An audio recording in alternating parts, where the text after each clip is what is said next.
Jared Polis from Colorado, and we've got Oscar here with us today. We're talking about the ENLIST Act. This is something that I introduced and Jared co-authored, which would allow dreamers to serve in the military.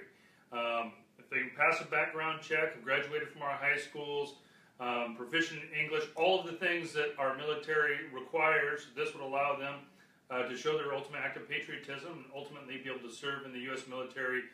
It would be the quickest pathway to citizenship. So, Oscar, thanks for joining us today. And Jared, thank you for being a co-author. Tell us a little bit about what you've gone through. Yeah, I mean, I grew up here in the U.S. since the year of 2000.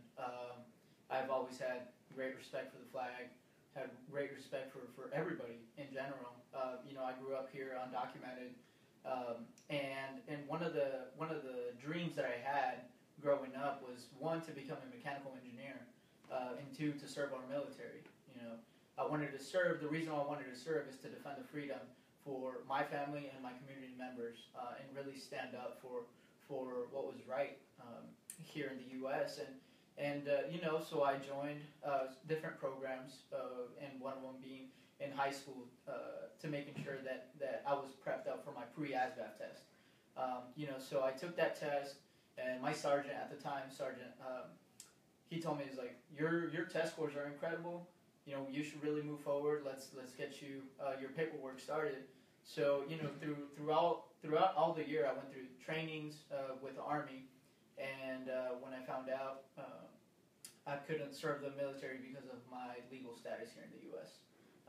Through bills like this, it's definitely good to have. And growing up, I wish I would have had that opportunity, which now other people would. If this bill passes, it would be really beneficial for dreamers like myself that want to serve the country. Thank you.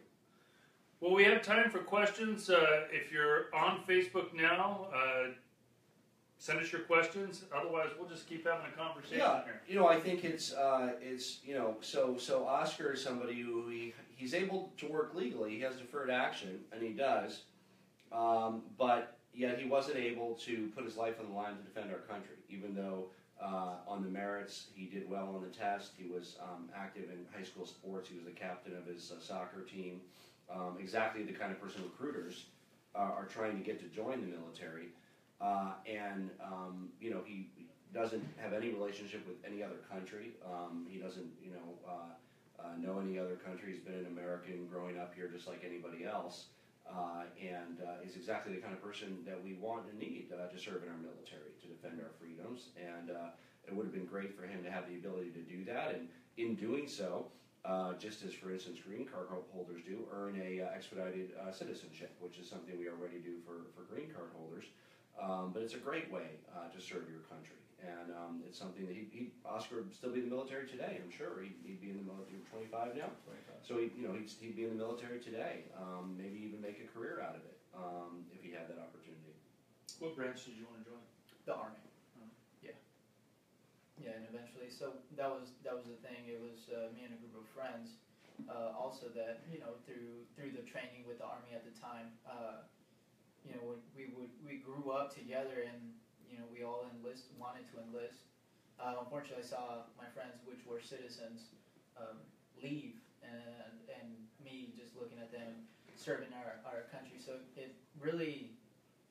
Students that you went to school with, just graduated with. Like no difference growing up. These are like your buddies, your teammates. Half of them were my teammates. It was a group of 6 of us. Half of them were my teammates, and just seeing them, a couple left to the Marines, one of them left to the Army, but just seeing them being on the second term, in the Army, if that could have been me. I always say that could have been me. That could have been that person if I had the privilege to have a citizenship here in the U.S. And the other thing I'm worried about, Jeff, and I think your bill addresses, just from a defense perspective, a military preparedness perspective, whenever the military is turning away people with very high scores, that basically means they have to lower their standards on the other end to meet their recruitment goals. So if they're turning away for no good reason somebody with a high score, it means they're taking that next person on the lower on the cutoff. So we want, of course, from a preparedness perspective, the very most capable and best people to serve. Best and brightest. Yeah, and in all volunteer military, that's always a challenge, right? I mean, recruiters meeting their goals, and here is a tool where people that recruiters can use and military can use to make sure we have the very best and most qualified people defending our freedoms. At the same time, it gives somebody like Oscar the ability to pursue a dream, to give back to the only country he knows and defend our freedoms, and will allow him, after leaving the military, to be a full American citizen. No greater act of patriotism than being willing to serve the country and ultimately put your life on the line for the country you love. Yeah, like I said, that was always my dream, and wish I had opportunities if this was to move forward. Opportunity is definitely one that would take. Are you going to college now?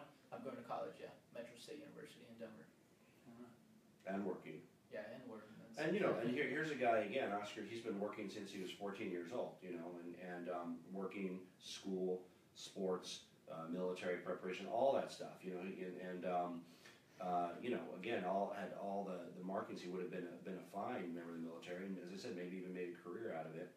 And that's exactly what our bill would do, is it would give people like Oscar the ability to serve and defend our freedoms, and allow them a way when they're retired or when they leave the service to move on with their lives as Americans, and they earn that right by putting their lives on the line defending our country. Well, we certainly need to address all aspects of our broken immigration system, but certainly this is one that should get bipartisan support, something that we would hope to put on the President's desk and get his signature on. And this just makes sense. Yeah. It makes sense to be an American and go through this process this way. It always seemed to me that, and we do, as you indicated, of course we need to fix it, a lot of other things. I mean, the fact that, Oscar, when, has to go home and doesn't know if his parents will be, deported over a taillight being out, all those things that people go through. But this one seems like one that everybody should agree on, I would hope, Jeff, right? I mean, it's one of those things where I think the vast majority of Republicans and Democrats, if we're still debating the rest of it, and it takes a year, it takes 3 years, it takes 5 years, it sees like, this is the type of bill where it could go to the floor, and I think it would pass with probably 80% of the House. I mean, who would be against this kind of thing? It's hard to imagine, but I'm glad we're continuing to get bipartisan support on this, and we sure appreciate you being willing to stand up and let people know what you've gone through, and we're encouraging others to come out as well and let us know what you think of this bill, and allow us to answer any questions you may have. Great. Well, thank you again for joining us today, and I want to thank Congressman Denham for his leadership on immigration reform and the need to get that done, and on this particular item that would have, for instance, allowed somebody like Oscar to be serving today, will allow the next generation of young people that opportunity to wear the American uniform and earn their citizenship by putting their lives on the line. And also, at the same time as we do, members of our military learning professional skills that will help them support themselves throughout their lives as well. Yeah. Oscar, thank you. Yeah, thank you. Appreciate you being with us. Yeah, I appreciate it. Thank you.